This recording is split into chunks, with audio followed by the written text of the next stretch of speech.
the Lord and Gideon. And it goes along with the word that I gave, which we'll give at the end again. I think maybe Nate can read that prophetic word.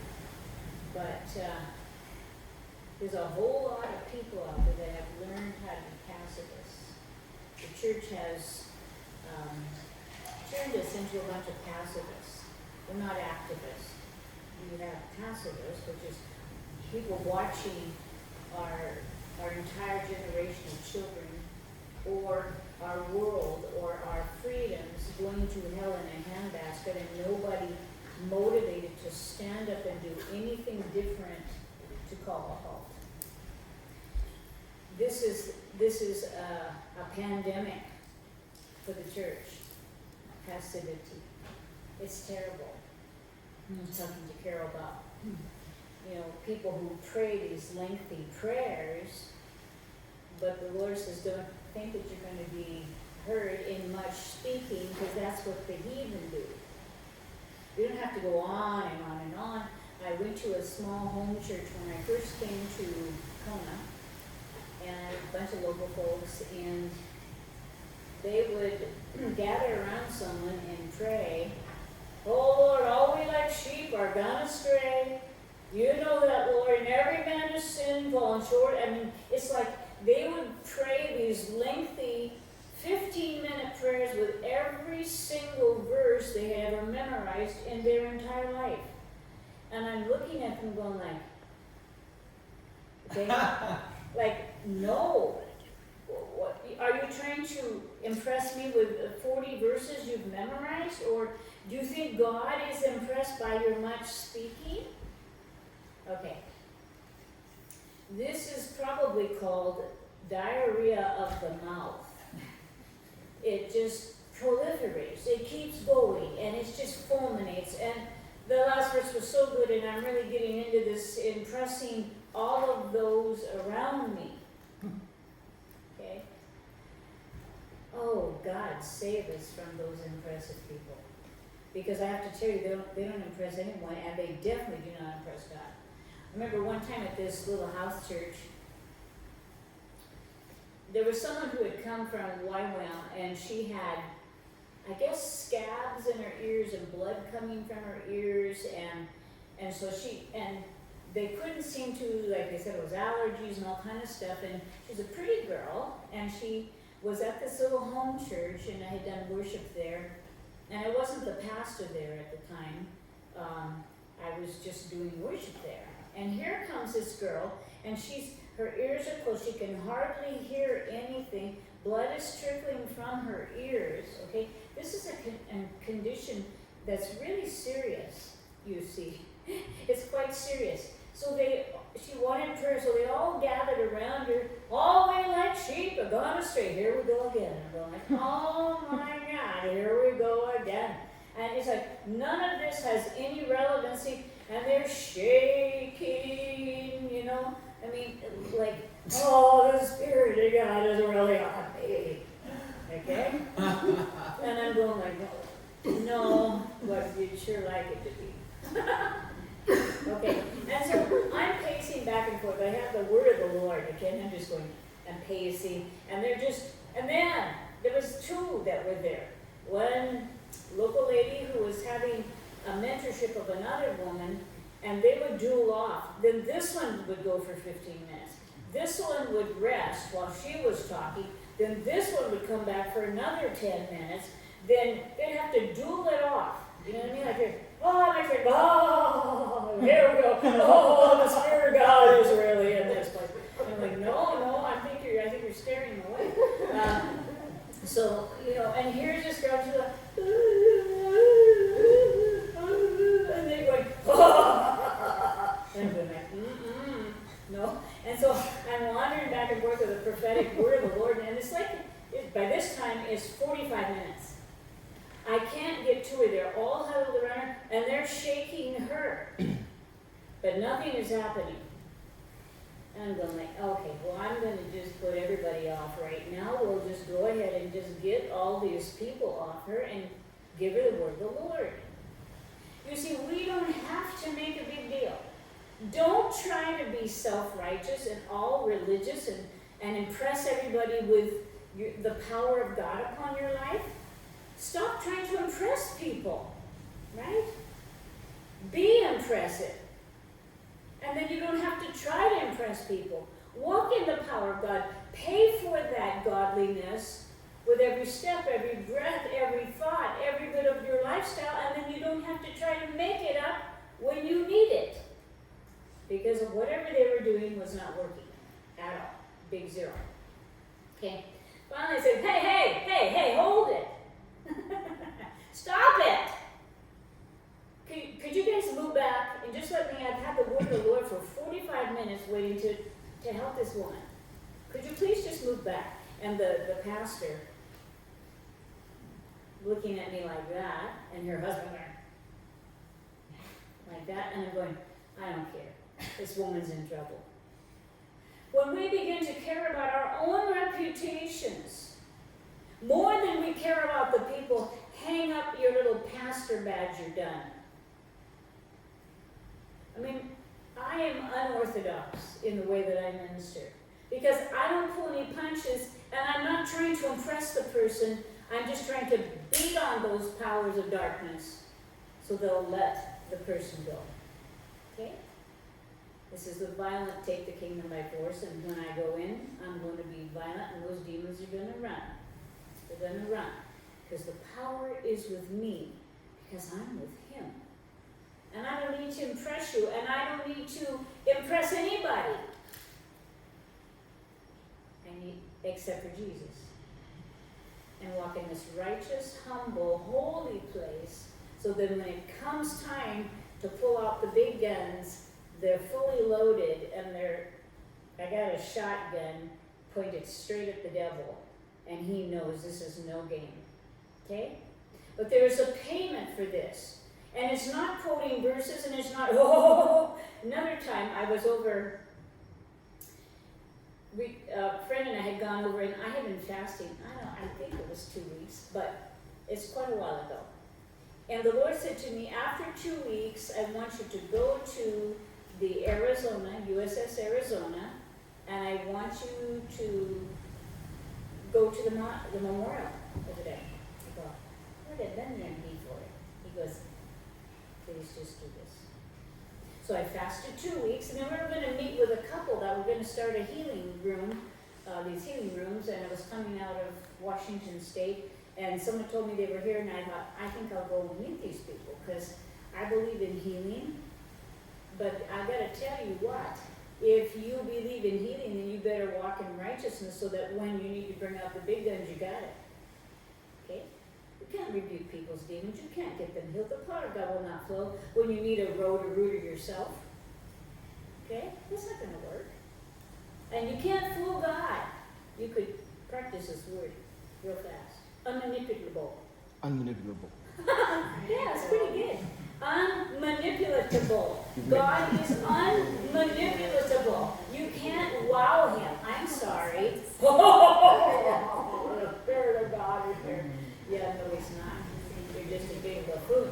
Okay, so anyway, so we went over to, I fasted 2 weeks, went over to Pearl Harbor, and I'm standing there looking at, now they're all falling over. These big stacks are falling over, and there's all this petrol, this fuel in the water, and, there's 1,200 or 1,500 young men. Well, probably they've been eaten by now, by whatever. But it's a tomb for all these young Navy boys. And I'm thinking about my own boys, and I'm looking at the petrol and the water, and the stack is leaning over. And suddenly the Spirit of God says to me, my church is sunken in the prosperity doctrine. And I'm looking at this huge mess in the water. Sunken in the prosperity doctrine. Do you know how few people are actually trustworthy with money? A very, very small percentage in this earth. God is not into prospering you if you can't even pay tithe, and you can't even take care of your bills, and you can't even handle your life right. He doesn't want to prosper you. There's times we get in debt for certain purposes. And sometimes we're following God and He walks us right into something. Right into the desert, right into a difficult place. But then He will pay for that if we followed Him into the desert. He will handle that for us. But not when we're just a spendthrift, buying everything we can find and thinking we need to have everything we see. That's covetousness. And I sat there, and I'm crying so hard, the tears are dripping into the water, plink, plink. I mean, it takes a lot for me to cry, because I've been through so much hardship. But on that day, the tears flowed from my eyes and dripped down my face and fell into the water. Sunken, as bad as that boat, there they were. Was sunk in the prosperity doctrine, that we needed, that He's Santa Claus, and He should give us everything we want. What about deny yourself, pick up your cross, and follow Him? Do you not understand? That there will be self-denial. There will be picking up this stickery cross and people spitting on you and people throwing things at you and reviling Him as they did. If you're going to follow in His footsteps, there's going to be some reviling, and if there's none, you're not in His footsteps. Sorry. He's not about your prosperity, sorry. He's about your godliness and you walking in the very footsteps of Christ. Boy, it's bursted probably people's prosperity bubble, didn't I, right there? He wants you to be conformed to His very own image, whatever that looks like. Like if you're going to make a cake, if you're going to make cookies, if you're going to make a Jell-O mold. I used to make these really beautiful, like red, white, and blue for 4th of July, Jell-O molds, and with fresh, like you'd have the, red, and then you'd have this, and then blue, white, and red. You flip it over. And I molded that stuff, okay? I stirred it, I boiled it, I cooled it, and in the mold. If you're going to be molded to the image of Christ, you're going to be stirred, you're going to be chilled, you're going to be heated to boiling, you're going to be conformed. I don't like that. Well, then you'll never be conformed to the image of Christ, but don't expect to ever cast out demons, heal the sick, or anything else. Because unless you're conformed to the image of Christ, you will never have the power. You got people talking the gospel. So anyway, back to this. After we were, and I'm watching, tears running down my face, that they're ruined because now they're chasing mammon, pretending it's the gospel. The God of mammon, money. Acting like it's God's responsibility to make you just chock full rich, just riches, as a miser. Okay? That's not His plan for your life. That never was. What kind of nut would believe that stuff? The Bible has never said that. But that's what they taught for about 25 years. Until all the people thought their life needs to be, a bowl of cherries. I wrote a song kind of way back in the 80s. I choose an easier life if it were me.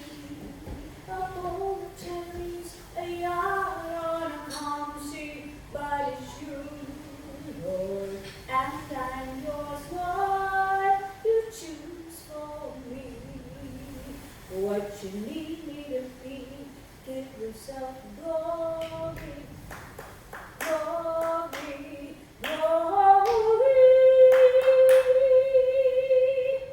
Okay. So we all like a bowl of cherries and a big yacht on a calm sea, but this will never conform you to the image of Jesus Christ. He has to choose for you. What kind of conformity, what kind of reshaping, what needs to be cut away, what kind of lies you have engrafted, like the prosperity doctrine. That stuff has to be pulled away if you plan on being conformed to the image of Christ. Okay?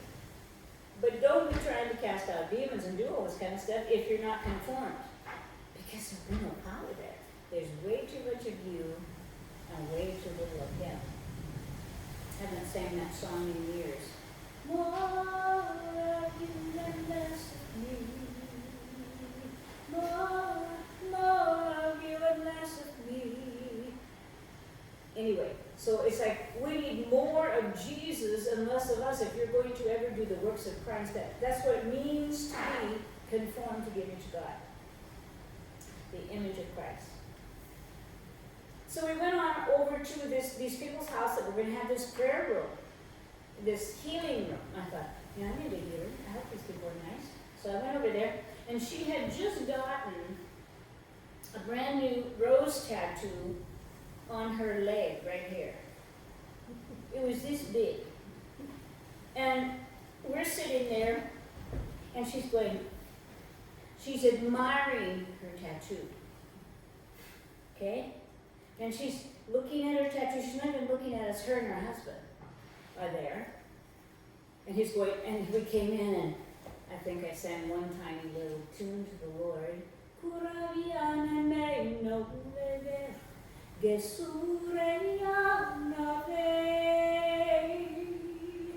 I will be with you, I'll carry you on my shoulders, I will be with you, come with me.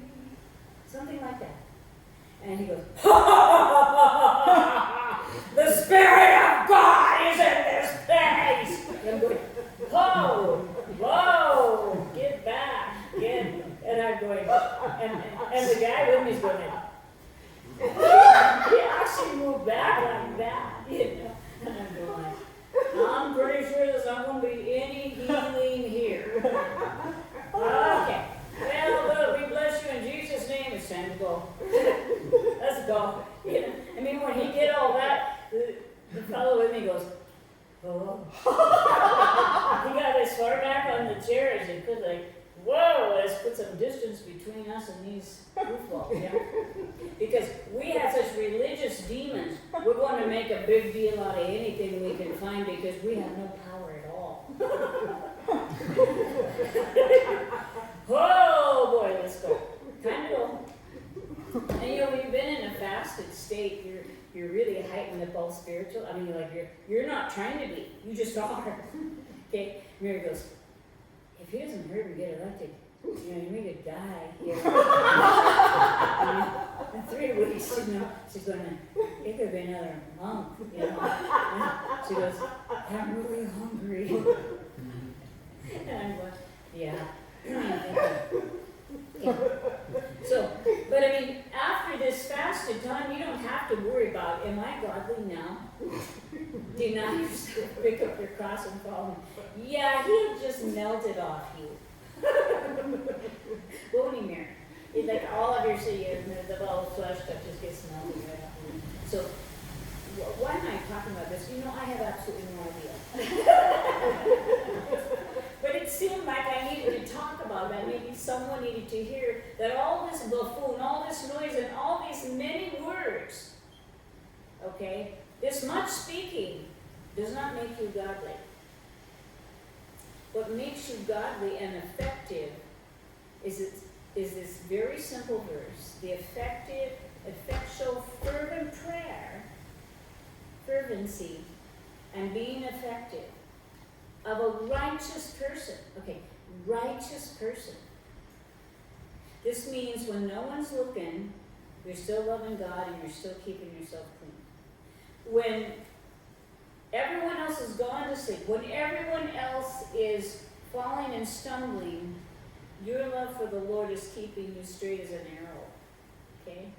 And then when you got to pull that arrow out of your quiver because it's time to shoot the devil in the eye, you're ready because you have kept it very clean and very, very straight.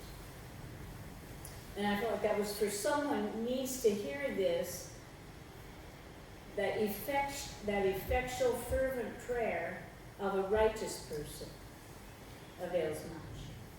This ineffective, okay, unfervent, oh Jesus, please, I need another $4,000. Okay. When you don't live for him and you don't spend any time with him and you don't love him and you don't care what his word says, so you live however you want to. You've given these SOS prayers because you're always in trouble because you won't walk in righteousness. Those types of prayers avail absolutely nothing. Like these people praying for that girl. So I went to this girl, back to the first story, I'll finish that story before we go on. So she's bleeding out of her ears and these scabs in her ears, and these people are going, shaking and doing all this stuff. And this is 45 minutes they prayed for her. Finally, I said, can everybody take your hands off of this woman for a minute so I can just prophesy over her? I've had the word of the Lord for 45 minutes. It was just like, oh, nonsense they're doing. They're doubling off with their, much speaking. And I said to her, honey, I see that your family was a bunch of hearers. They were meant to hear God. They were supposed to be people who loved him, and they said they loved him, and he gave them the gift of hearing. Now, I have that gift. And I understand when he talks, and I know when it's him. But I said, your family did not want to be accountable for the word of the Lord. They didn't want to deliver it. They didn't even want to hear it. So they took things and they wound it into their ears so they did not have to hear the word of the Lord because they didn't want to be accountable to it. By this time, she's sobbing. She says, it's true. It's all true. And she began sobbing. And I said, do you promise that if God heals you, that you won't be one of your forefathers? That you will let your hearing be acute, because he'll heal you, but you must walk in this calling or you'll stay like this. Which will you have? Will you hear and deliver the word of the Lord even if it's difficult? And abide by the words of the Lord even when it breaks your heart? Will you do this? Because he'll heal you right now. And you, I will. Oh, it's all true. It's exactly right. And she's crying. I said, I'm going to put my hand on your ears. You're going to be instantly healed because God just wants to know that you're going to follow him. And you're going to hear and you're going to obey. She said, I'll do it. So I put my hands on her ears and said, in the name of Jesus, you foul spirit, you deaf and dumb spirit, you come out of her in Jesus' name. And I pulled my hands off. She goes, that fast. You see, you can't have the word of the Lord. You can't have the power of God. You can't do these things if you're not conformed to the image of Jesus Christ. It won't happen. Not conformed to this world, not conformed to some religious sect, not conformed to a bunch of hypocrites who speak the word and they live a different kind of way all the rest of the week. Not like that. It's worth it, It's worth it to see the healings and miracles. I've seen so many miracles, I can't even keep track. But you know what? It's because I have invested in the kingdom of God by being conformed to the image of my Savior. Okay, now we're going to get into the sermon. Is that all right with you? I just felt like I was supposed to explain this to someone here, so that's what I'm doing. Okay, Judges 6, verses 11 to 16. This particular sermon is called The Sword of the Lord in Gideon. Judges 6, verses 11 to 16.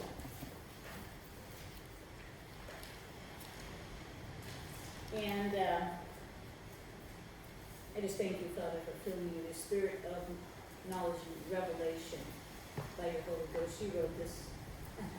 Explain to the people what it means now. Oh, Holy God, by your Spirit in Jesus' name. And there came an angel of the Lord and sat under an oak tree that was in Ophrah, and pertained unto Joash the Abizarite, and his son Gideon threshed wheat by the winepress to hide it from the Midianites. So the Midianites were oppressing the people of God, and they couldn't have just regular fields anymore because the Midianites came in on camels. Their deal was camels. A herd of thundering camels. And they would take all the wheat, they would take all the barley, they would take all the reserves, they would take everything that wasn't nailed down. Like a herd of locusts, these guys are riding on their camels, they'd take everything. These people couldn't even feed their families because everything was stolen. So he's by this wine press. You know, that's where you stand on the grapes and all that. And the reason why he could put his grain in there, his wheat in there, is because there was no wine in there because they took all that too. So it was an empty wine press because they couldn't even keep their grapes for that was stolen too. And the angel of the Lord appeared unto him and said unto him, The Lord is with thee, thou mighty man of valor. He's hiding in the winepress with his wheat, trying to probably get the husks off and maybe fan it to get the chaff off so that he could use it to feed the family, right? And he's hiding in there, and here comes an angel, catches him in the winepress, and thou mighty man of valor. Valor would mean virtue and strength. I'm pretty sure he didn't feel like he was a mighty man of valor. Sometimes in our past, Carol and I were talking about how we had parents who mistreated us, that we're the low dog on the totem pole, that there is a golden child in the family and we're not it. Okay? I had that a lot. And so we are mistreated routinely until we think we're absolutely nothing. And we're just treated like, we're the dog that you kick when everybody's angry. One time I was watching something, I think it was on some kind of a sitcom, and there was this big cracking fire and two guys drinking bourbon sitting by the fire and a huge big Great Dane there. And here came an old woman, like a real old grandma, like in her 90s, with this little tray, and she's barely walking. And as she's walking, she's going, she's farting. And the dog gets up and goes, "Kai-yi, kai-yi," and he runs out, and one guy turns to the other guy and he goes, every time Grandma farts, they kick the dog. Well, I was the dog they kicked. Okay? Carol was the dog they kicked. Mary was the princess. Okay? I think you might have been a princess too. You were the dog they kicked, right? Okay. Roger was the dog who got kicked. What I'm saying is you might be a dog who got kicked, and you might be hanging out in a wine press trying to get a little wheat. But God sees something else in you than you see in yourself. He calls us unto himself and makes us like unto himself. He sees hidden things in you that you don't even know is in you. He sees tremendous anointing, potential, prophetic gifting. He sees someone that's multi-talented, someone that's never had their day in the sun yet. He sees these things. O thou mighty man of valor. And Gideon said unto him, O my Lord, if the Lord be with us, why then is all this befallen us? And where be all his miracles, which our fathers told us of, saying, Did not the Lord bring us up from Egypt? But now the Lord hath forsaken us and delivered us into the hands of the Midianites. This is called judgment because the generation has forgotten God. Okay? The nation is under judgment because they've forgotten God, but it's time to deliver the people. God can hear this deafening sound of the Israelites screaming, Save us, O God. I'm pretty sure he's hearing the same thing from America right out now. Save us, O God, that your righteous purpose in this earth, your revival, and the word of the Lord can go forward. Don't let us become a socialist nation, oppressed. Yes. Oh, holy God, save us, O God. Kind of the same type condition, you see? And the Lord looked upon him and said, Go in this thy might, thou shalt save Israel from the hand of the Midianites. Have not I sent thee? He's in the winepress hiding with the wheat. Me. You want me to go. Well, and he said unto him, O my Lord, wherewith shall I save Israel? Are you sure you've got the right address? Are you positive? Behold, my family is poor in Manasseh. I am the least in my father's house. And the Lord said unto him, Surely I will be with thee, and thou shalt smite the Midianites as one man. Like, I'm going to raise you up with such strength that you're going to deliver Israel, thou mighty man of valor. I don't know where you may find yourself right now in your lifetime. You may feel kind of like weak and a little bit not a person of valor. Maybe you haven't been treated correctly in your lifetime. Well, that treating you correctly in your lifetime has very little to do with what God has planned for you. In fact, usually when someone is destined for greatness, they'll just get pounded to pieces. Oftentimes, the enemy sees the greatness on a child. He'll see the greatness on a family. He'll see the greatness on a person. And he will weary that person out and just torture them. But every time, God will bring them back better and stronger, more courageous, a person of valor. I have not had an easy life, but the strength that you see and the forthrightness to speak the truth and love to people, and to not mince words, and to grab that devil by the throat and say, you're going to let go of him now, okay? That's coming from the poundings and from the beatings and from the lack of an easy life where I had to fight. I had to fight for righteousness. I had to fight for truth. I had to fight for my finances. I had to fight for my children. I had to fight to stay alive. You see, the fighting spirit is in me. And this is what I'm trying to say. Shake off that passivity. Okay? God is not always into cushy cushions, okay? He's not always into just making your life a little bed of roses. He's into conforming you to the image of God. Let's look at, I should probably read some of this. Actually, I wrote it down, so I should read it. So God uses simple things to confound the wise. Sometimes you go like, oh, who am I? I'm the least of my family, the very last, and nobody cares, and I wasn't even treated very good there. When I was a little kid, my dad would get angry. He had anger problems. He was a pastor. He'd hit me in the face with his fist and knock me right out of my chair backwards onto the floor. And they'd all keep eating, and I'd be seeing tiny birds going, hi, little birds flying around here. And they would keep eating. As a child, I would look in the mirror and I'd think, am I really homely or stupid or something? Why does everybody hate me and mistreat me so bad? Okay? Because they were sick people, not well. Your mistreatment probably had very little to do with you. It had to do with the people around you that were ill. They needed deliverance. They needed Christ. They were not well people. And they beat on you instead. Okay? So don't take it, oh, it was all me. I was a terrible thing. I wasn't.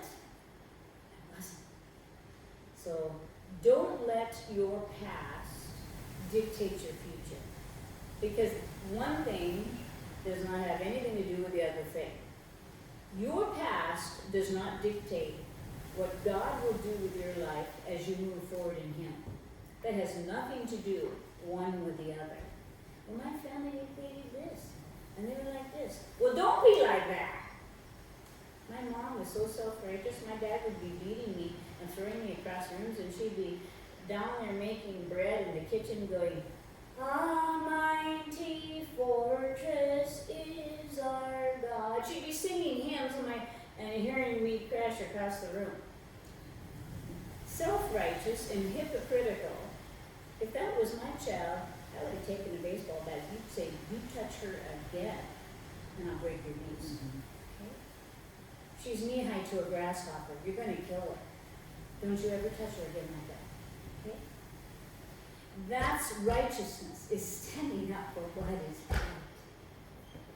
Okay? Well, I'm kind of full of this and vinegar tonight. Aren't I though? Wow. I don't know where this is all coming from, but anyway, all right. So he uses simple things to confound wise people. I am a simple thing. Don likes to quote that verse often. This particular man was a simple thing. He was out there with the oxen and his wheat. He gathered it and he hid it so he could try to feed his family. Simple life.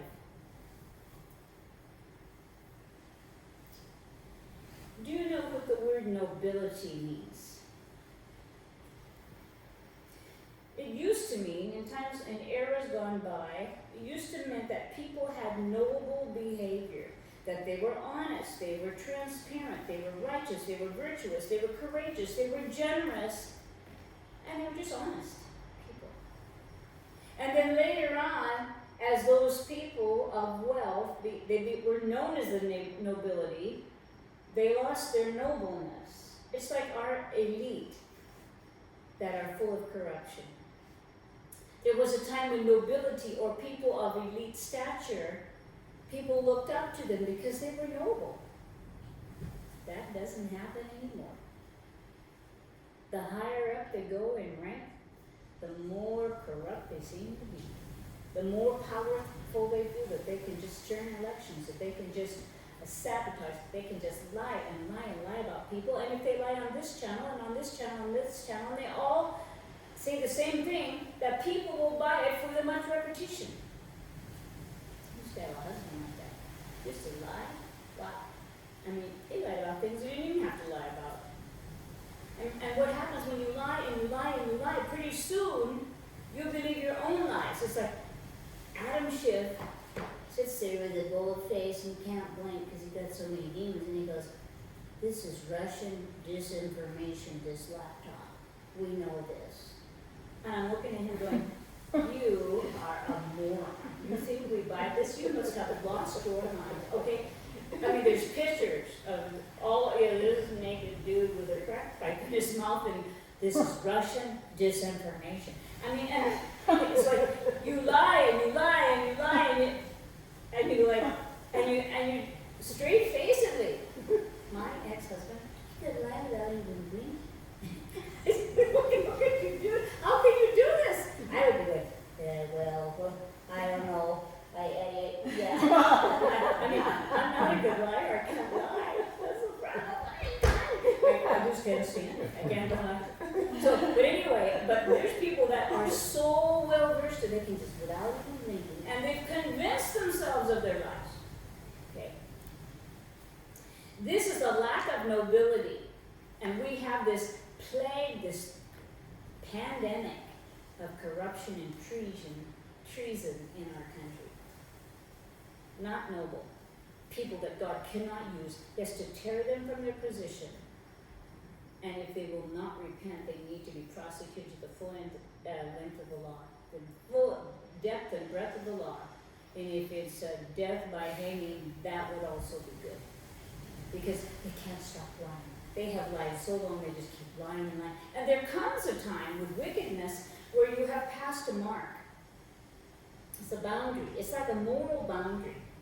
There is a boundary that you can get right up to it and you can even walk the line. But if you pass over this certain line morally, with pedophilia, for instance, with tiny children, and with human sacrificing rituals, blood sacrifices, and things like this, you come across this line. When you step over the line, you end up being owned, body, soul, and spirit, by the devil. And then for those people to cross back over, and there's just this endless progression of wickedness as long as they live. The longer they live, the more wickedness they. This is why God flooded the entire earth at the time of the flood. These people were living hundreds of years, perpetrating wickedness generationally and having like 200 kids, and teaching them all the wickedness too. And have you ever noticed Jacob de Rothschild? He's still living. That guy looks like a cadaver. I don't know how they're. And Ruth Bader Ginsburg, I think they plugged her to machines or something to try to keep that old girl going. She had pancreatic cancer for practically a decade. That's not even physically possible. I'm a nurse. It's about a 6-month stint with pancreatic cancer. However, I don't know if they were embalming her and just propping her up like that guy. What is that? Weekend with Bernie or something? And they prop them up and they take them all around, on vacation. Only they're not really with us anymore. You see, wickedness and corrupt people will just keep corrupting. If they're like a wicked bearing tree. If you don't rip them out of the dirt, they're going to keep putting out polluted fruit. Well, this is what was happening. And in that climate, the Midianites were coming in herds of cattle, taking everything that wasn't nailed down. Everything. Bleeding dry, the people. We talked about the laptop, Russian disinformation. Okay. So, a person who becomes a scrapper, maybe someone who's not born into wealth, but they build their own wealth. They have to scrap, they have to fight, they have to, like for instance our Donald J. Trump, who is a self-made man and who has to scrap and fight, and he has to be able to keep his word in a sense that he can't even get a project done if he doesn't pay the people and keep them all going and keep on schedule. Someone who comes from a scrapper, a little scrappy New Yorker, where he's got to make it work, and so he does. He just fights his way through all the red tape and the regulations and all this kind of stuff. Let's go to 1 Corinthians 1:27 real quick. 1 Corinthians 1:27 and 28. But God hath chosen the foolish things of the world to confound the wise, and God hath chosen the weak things of the world to confound the things which are mighty. And base things of the world, and things which are despised, hath God chosen, yea, and things which are not, to bring to naught things that are. It says that he brings, it's really interesting, I like the last part of this verse in 28. To bring to naught things that are. What we need right now is the godly in Christ need to rise up and bring the things that are, that to naught. This corruption in our government. This corruption to the highest degree in the CIA, the FBI. Okay? And all the agencies. We need to bring to naught these things that are.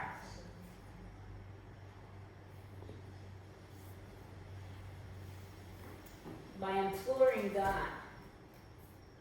He's using someone who's very despised right now. Just like this says. To tear down this hierarchy of evil that has been forthcoming for the past 50 years. The last very good president was Ronald Reagan. And you know how they felt about him. They shot him and tried to kill him. The other one that was really trying to change things was JFK, and they killed him.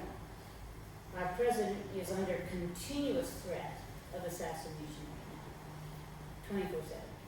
And yet he stands like a sentinel in the midst of all these people when he knows he could be killed. He's doing it for America. He's doing to tear down the corruption. And he is that despised thing that is attempting to bring to naught those things that are. How about this? Let's go back to Judges 6, verse 33. Judges 6, verse 33. Then all the Midianites and the Amalekites and the children of the east were gathered together and went over and pitched in the valley of Jezreel. And the Spirit of the Lord came upon Gideon, and he blew the trumpet, and Abiezer was gathered after him, and he sent messengers throughout Manasseh also, who were also gathered after him, and he sent messengers to Asher, to Zebulun, to Naphtali, and they came up to meet them. And Gideon said unto God, If thou wilt save Israel by my hand, as thou hast said, behold, I will put a fleece of wool on the floor. And if the dew be on the fleece only, it will be dry upon all the earth besides. Then shall I know that thou wilt save Israel by my hand, as thou hast said. Sometimes these reluctant leaders need a little encouragement. Remember Moses, he says, I don't want to go to, and he goes, I can't speak, I stutter. And he goes, well, I'll send your brother Aaron, he can be your mouthpiece. And Moses goes, oh boy, that excuse didn't work, did it? And they said, well, what will be the sign? So he gave him 3 signs to show that he was anointed of God, 3 separate miracles that he could do. Reluctant leaders need encouragement. They need to know that they are called of God. And so God almost always will provide that obvious expression of the anointing of God, that they are called of God. Some people, you got this choleric personality, they always want to charge to the front, and they want to be the leader. You have other people that are more reticent. They're like a phlegmatic person. They're someone who, they can lead, but they'd rather someone else lead and they'll just help them, okay? Then you have sanguine people that are just really happy with it. They just run in circles, like a cheer squad, okay? Then you have a melancholy person. Someone who is gifted with all kinds of arts and talents, and and they're not the cheerleader type. I tend to be someone who is a reticent leader, but through the years have been shoved into leadership repeatedly from a very young age. Okay? So when I was 12 years old, they put me out there, and I'm taking care of this whole estate for this senator. I'm 12 years old. I'm cooking meals for all these congressmen coming, Washington State. And she goes, I want this wine and these dishes, and I want this on by 3, and wine ham, and here's all the stuff on the counter, just do it. And I'm going, I'm 12 years old. Okay. But she seemed to think I could do it, so I did. But these things just kept happening where I was shoved into leadership roles. I get my nursing degree, they put me straight in, I didn't get through my boards yet. They put me straight into CCU. And now I'm saving people's lives in the coronary unit. Okay, waiting for my boards to come back. I mean, it's just like one thing and the next, just shoved into leadership, going like, oh no, this is terrible. This is what's happening with this man. He's being shoved into a leadership position and he doesn't really want to go, so he says, okay, I'm going to lay down here and sleep with my men. And I'm going to put this fleece out, this nice sheet fleece, and I want to know you really called me, because I don't really want to do this, but if nobody else is going to man up, I guess it's going to be me. So will you please I'd like to have dew on the fleece only, let the ground is all dry around it. Then I'll know that you called me, okay? And he goes, okay, God says, I'm listening. So he goes to sleep, wakes up in the morning, sure enough, he's going to wring out the fleece, and it's all dry around. He goes, oh, shucks. We're in trouble now. So he thinks, I'm going to try this again.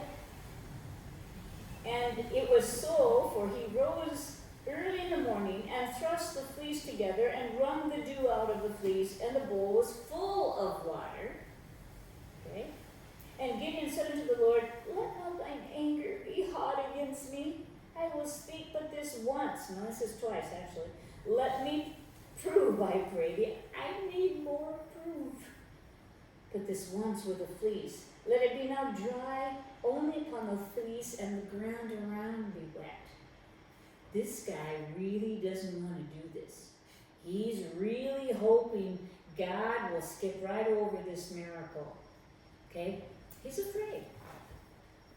He's going to first, he grew up under oppression. He doesn't even know what it means to be free. He doesn't even know what it means to be courageous. Oh, the mighty man of valor. And God did so that night, for it was dry on the fleece only, and there was dew all over the ground, and he's going, rats! I was hoping. 2 miracles back to back. It's amazing, isn't it? Let's go on to Judges 7, verses 9 to 15. I'm kind of skipping around because the story is long, and I don't want to get this, too long for you. Are you getting anything out of this, or you want me to quit? No? Okay, then we'll finish. So this is Judges 7, verses 9 to 15. This is the battle, okay?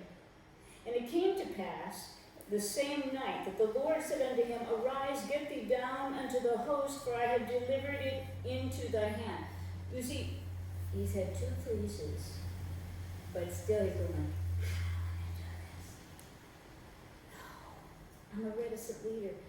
I'm a cowpoke. I'm a farmer. I don't even know about war. I don't know what I'm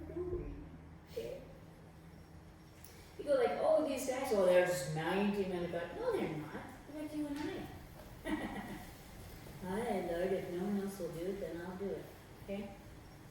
But if thou fear to go down, God knows he's afraid. If thou fear to go down, go thou with Purah, thy servant, down to the host. So here's down in the valley, all the Midianites, they're in this valley down there. And God says, if you're really afraid, you're too afraid to go do this, then I want you to go down to the valley. Yeah, but that's where all the enemy is, okay? And thou shalt hear what they say, and afterward shall thine hands be strengthened to go down to the host.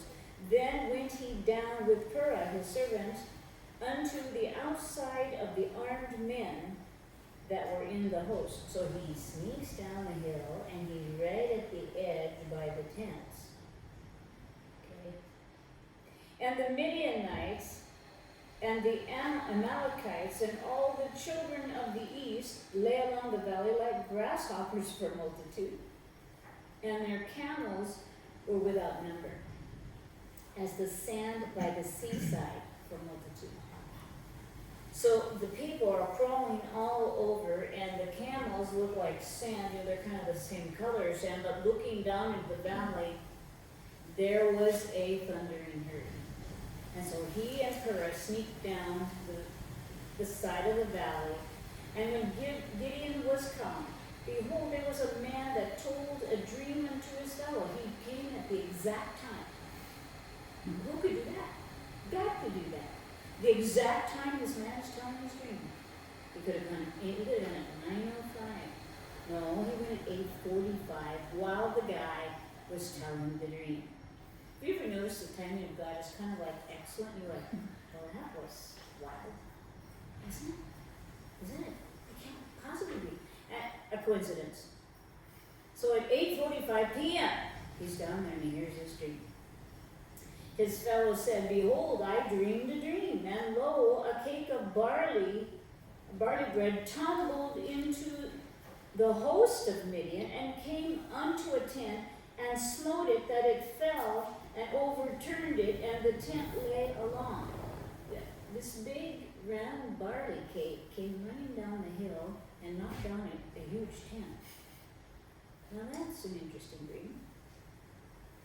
And his fellow answered and said, this is nothing save the sword of Gideon, the son of Joash, a man of Israel, for into his hand God delivered Midian and all the hosts.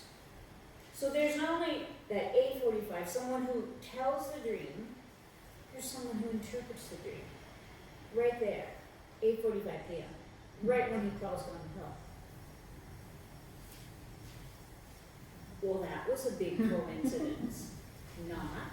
That was God. And it was so when Gideon heard the telling of the dream and the interpretation thereof that he worshipped and returned to the host of Israel and said, arise, for the Lord hath delivered into your hand the host of Midian. So you go, well, I may need some confirmation here because I really don't want to do this to even begin with. God gives him confirmation twice. With a fleece, then with a dream and an interpretation from the enemy. This is a pretty strong sign. By this time, he's getting more and more courage. You know, it's not wrong for you to tell God, you know, I'm just afraid. I'm afraid. The plan that you got for me is kind of beyond what I can understand, and it's I feel like you're possibly talking to another person, should be. Tell him how you feel. And look what he did for this man. He brought this dream from the enemy and the interpretation so Gideon would hear, and all the fear would dissipate. Even the enemy said they were going to take him. Even Donald Trump's enemies are starting to know that all of their cheating, all of their fraud, all of their election rigging, all of their lies, beginning to fail, beginning to know. You're going to see a great victory here because God has ordained it.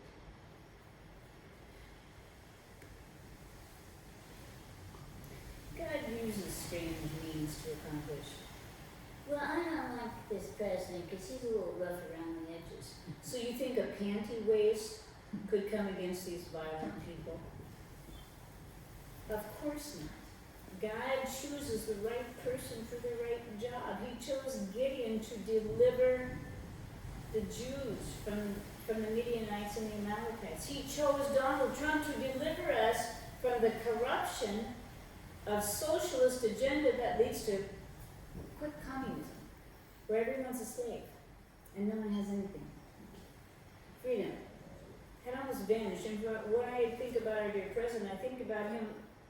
There's a big drain, and he's spread eagle over the drain. No, America's not going down. And all this pressure, the weight is spinning, trying to take him down and take us down. And spread eagle with all of his might and main.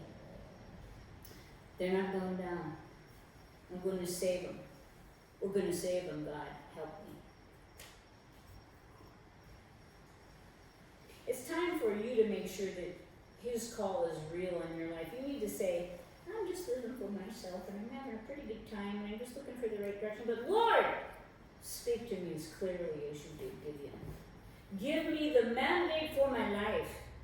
That I don't just wander and cruise and that I'm not just, making wheat and threshing in a wine press. That I actually stand up and am counted faithful because I have entered into a place where I've allowed you to change my life and to test me and to try me and to put me into leadership and to lay my life down if I need to. There's always a safe place. And then there's the other place. The greatness never comes from the safe place. Donald Trump could have been golfing the rest of his life. He owns golf courses, one I think in Edinburgh or someplace up there over in Scotland. It's one of his favorite places. I love Scotland myself. I live in Edinburgh. Love it. The point is, he didn't have to do any of this, but he is. Because someone cares enough to lay their life down. And whatever you care about, you'll be at some point asked to lay your life down for that. And I want to say, O people of valor, O people of valor, when it comes time that you lay your life down, that it's do or die, that you're going to stand up and God calls you and says, I want you to give your life in this particular direction. That's why it preaches at you, to make you ready, so that you're ready for that time. Some of you are going to embark on some new things. It'll be fun, it'll be scary, kind of exciting. A whole lot of work, and you're hanging down, and you're like, oh my God, am I going to live through the call on my life? I'm going to die someplace giant hard. Giant hard, if you die before you make it to the very last day of it, don't worry. He'll receive you straight up to his throne. So, the call is real.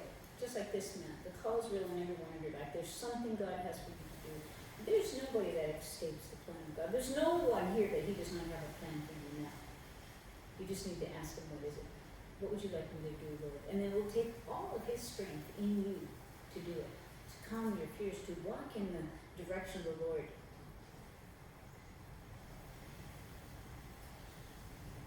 Trump almost ran in 2020. When he saw the direction of the country was going just like downhill. In 2020, Barack Obama, 2012. Yeah, he almost ran in 2012, pardon me. And that is when Barack Obama and the head of the CIA, John Brennan, and James Clapper, DNI, developed this thing called the Hammer with this software program called Dominion and Scorecard. And it was a CIA plan to change the elections, to do cyber warfare, to hack into internet, into different countries, to change the votes for the dictator that they wanted. And I think it was Maduro's, wasn't it? Chavez and Maduro. Yeah, but they wanted Maduro's. Yeah. And so Venezuela went from the most, it was like Lebanon at the time, like this beautiful countryside and prolific and prosperous. By the time the CIA interfered with that election with the cyberware and changed everything for Maduros. It is a desolate wasteland.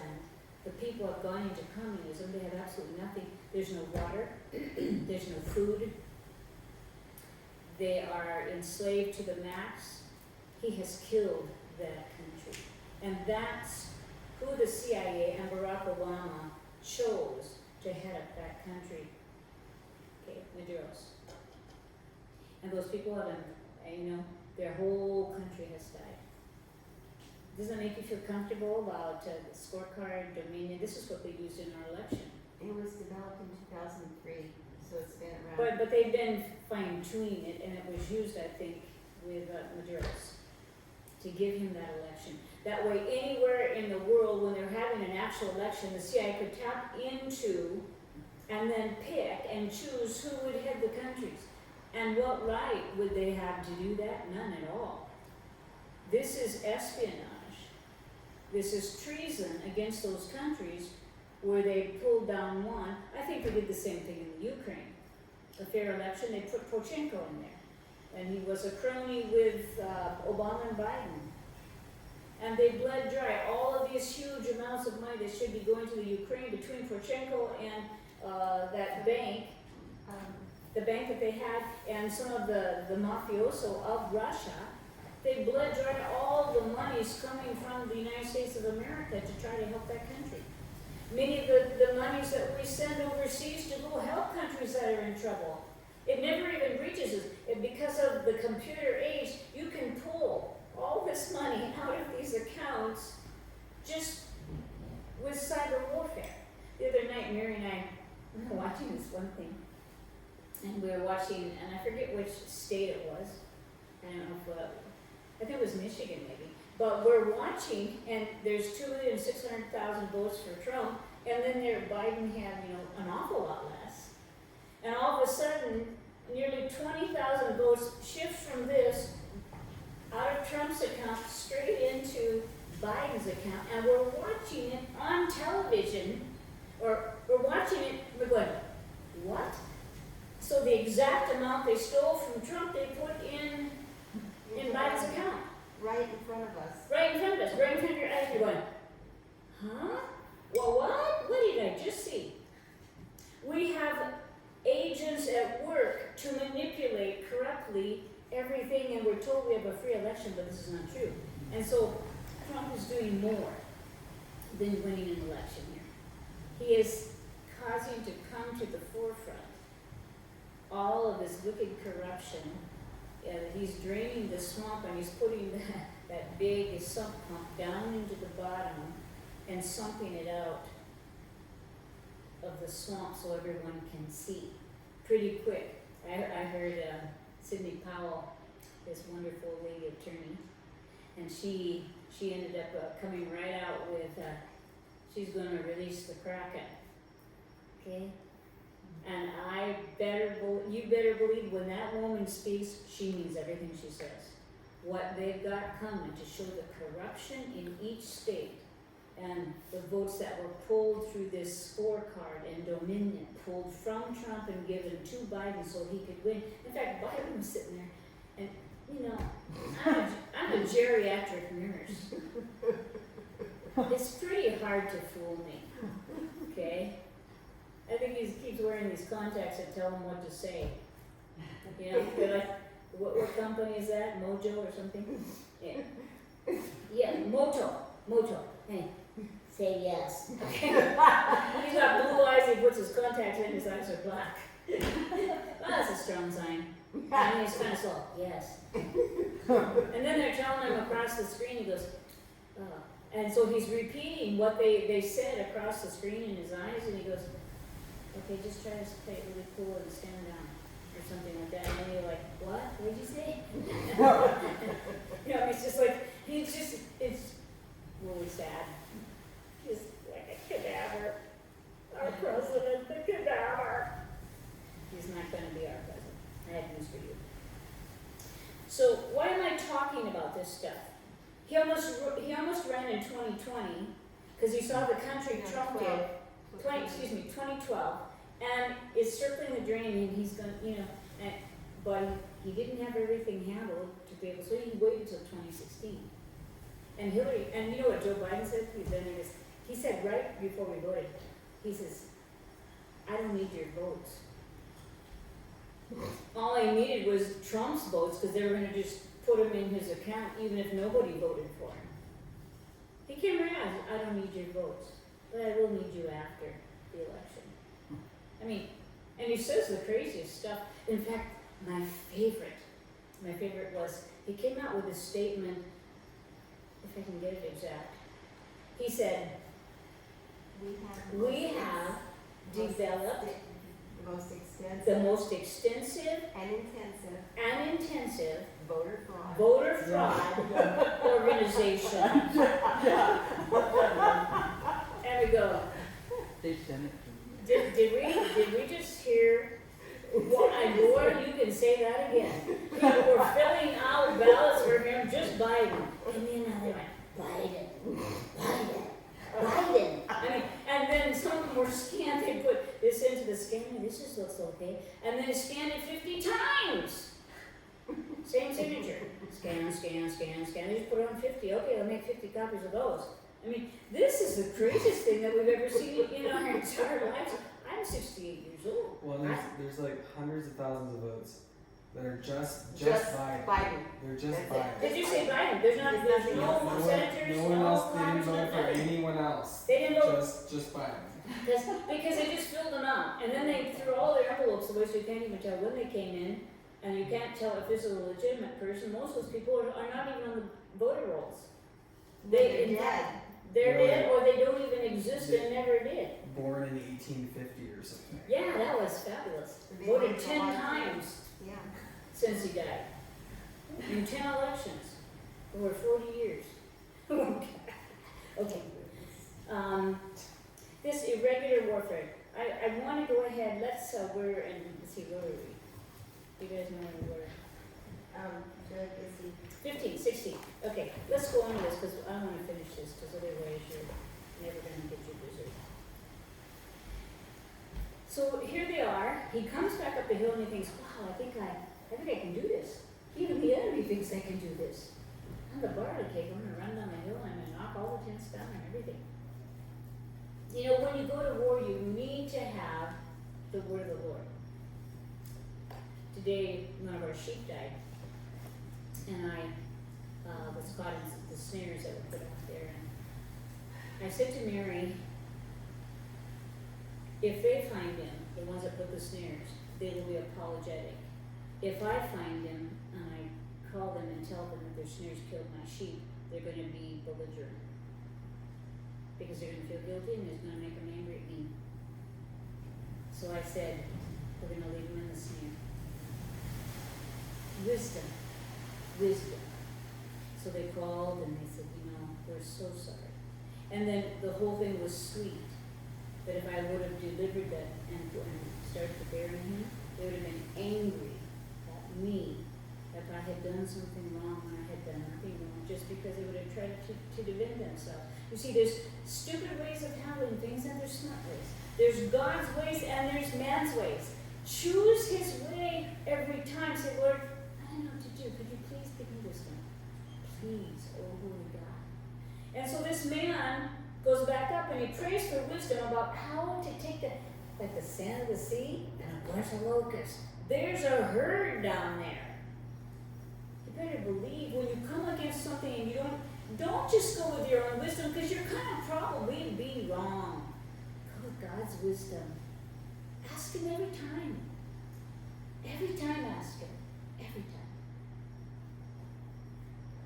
Verse 16, and he divided the 300 men into 3 companies, and he put a trumpet in every man's hand, and empty pitchers, and lamps within the pitchers. Okay? Trumpets, which would be a shofar, ram's horn. He had 300 of them. 300 torches with light on them, and so that they wouldn't be seen, he covered them over with a clay pot. They're going to sneak up on these guys. They don't want to show that they're coming.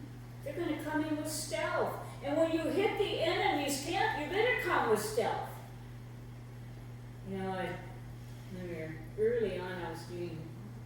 meetings, and I had all these people from my one, they said they were gonna go up on top of all the mountains and yell at the principalities and powers, okay?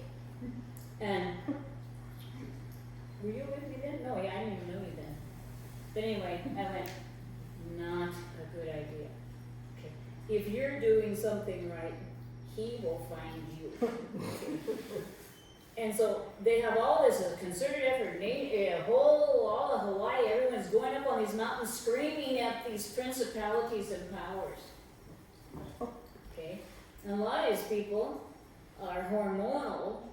They came to this campus because they're just looking for a mate. They're spending more time trying to be pretty to attract the opposite sex than they are seeking God's face. These people should not be on any mountaintops. They don't even have their hormones under control. But you want to come with stealth if you're going to go to hand-to-hand combat. Come with stealth. Don't be all full of self-righteousness and idiocy. You get yourself killed. So they had these empty pictures, and they put them over the lamp so they could sneak up on these guys. And he said unto them, look on me, keep your eye on me now, and do likewise, and behold, when I come to the outside of the camp, it shall be that as I do, so shall you do. Follow the leader. When I blow with the trumpet, and all that are with me, then blow. When you hear the first ram's horn, everybody, 300 ram's horns. You know how those sound. Don't they sound wonderful? 300 in the night. Okay? These people are sleeping down in that camp. He was down there earlier and they fixed him to go to bed.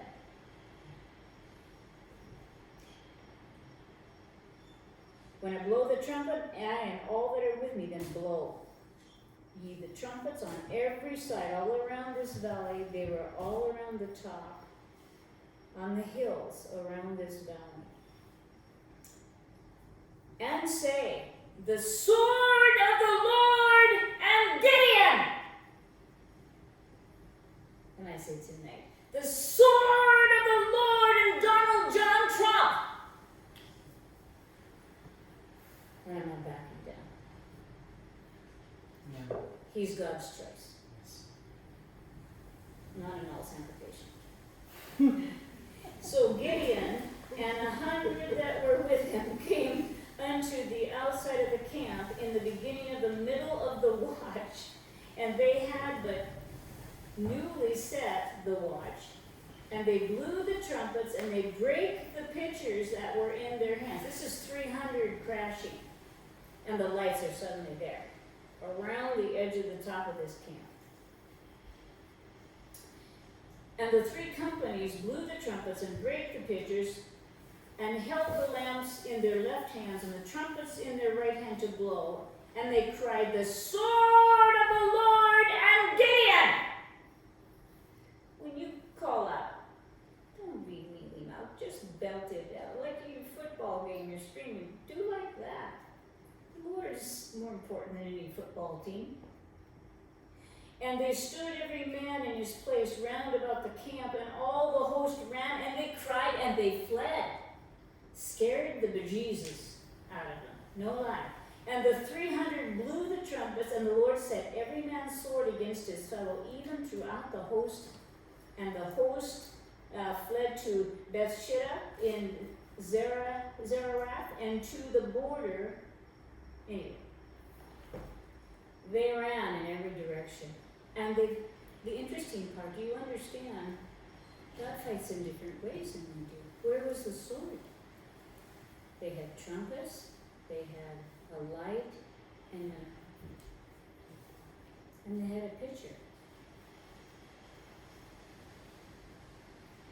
Do you understand that God has a way that He plans to win this whole thing? And it isn't something that's standard.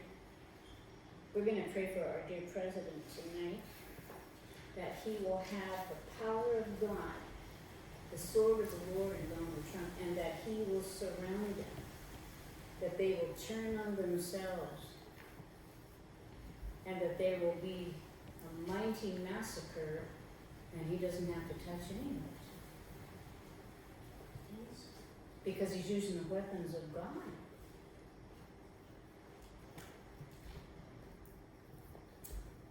Irregular warfare, guerrilla warfare. That's what we are. You have to stand on some mountaintop and scream at the devil. Who do you think you are? You're a flea. This is an archangel that sits in the second heavens, and you probably don't want to kick him in the shins because you're an idiot. People don't understand. Yes, the power within us is stronger. Fight the wars that God chooses. Don't pick fights with beings that are not on your Richter scale. Don't do it. The time will come. Have I seen Satan a few times? Oh yeah. But not until I was ready to stand. Don't pick wars. Don't be in things that you shouldn't. But when you do fight to win. Fight with your whole heart.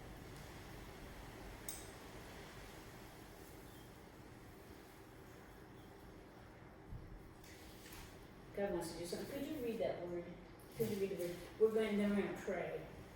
But I had a prophetic word and I sent it out to some. I don't know if everybody got it. But anyway, maybe it's going to read this. I'm just going to oversee it because I think, are you still running? Yeah. Do you hear the wind? 57 mile per hour gusts. Loudly and distinctly. Sure.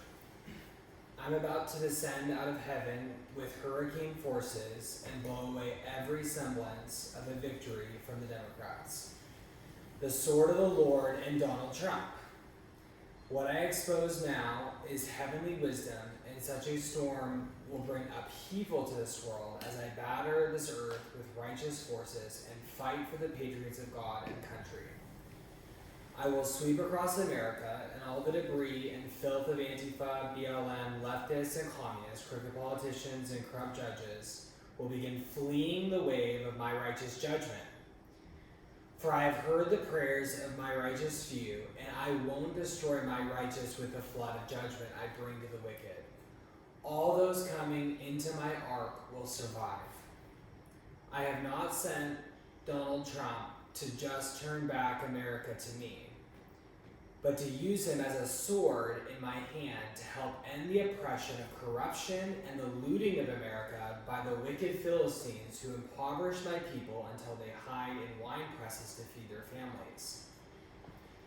The bleeding dry of the righteous and the cannibalizing of their resources, rights, and freedoms have enslaved my people, causing them to make bricks without straw, working harder and harder for less and less. I will drown the villainy of the deep state cabal and make a public spectacle of well-known corrupt politicians who believe they are untouchable in their Sodom and Gomorrah. And the filth of their garments I will not clean, but expose on public display. They are as the prophet's girdle of Jeremiah 13, shoved deep in filth and ruined beyond repair. And without remorse, I will display their deep drunkenness on wealth and corrupt power, and my people will be let go from their talons, which have pierced the hearts of my righteous. And I will lead them by the hand of my servant Donald Trump, who will bind up their wounds and carry them upon his shoulders to a place of refreshing and safety.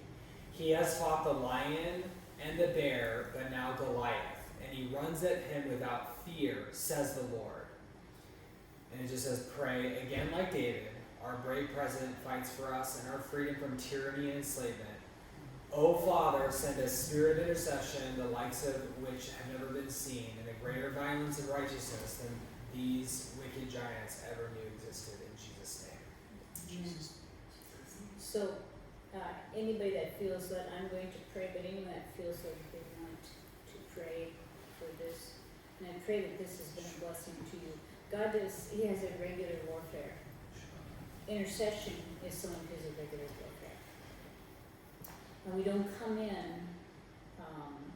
mealy mouthed or passive. We come in with the full strength and weight of the Spirit of God which is within us. Sevir y kunamashal ilir. Vesur hanganim west, viguri alelis tobelen muniat. Uroho tamal, vesuri keshala betuna mal. Nikir ir bishuri bahal lukruf manata. Savi comer, vituri eshalikuna masul rahanganata. Fesur belir Yeshua. Spirit of God is saying, this war is of great interest to me.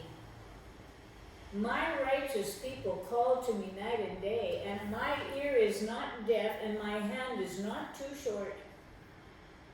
You will see the power of my glory, and it will come within the midst of my people, and they will begin to intercede with power and strength as never before. My spirit is lowering the spirit of intercession from my throne. This is my gift to America, says Jesus, is I am the great intercessors. I ever lived to make intercession for you before the throne of my Father. And you will join me. You will join me. And you will make the same intercessions. Our words will be identical, and you will see miracles that this world never would ever be able to imagine could have happened. You think the last election was something? Nothing compared to what I will do now, says the Spirit of the living God.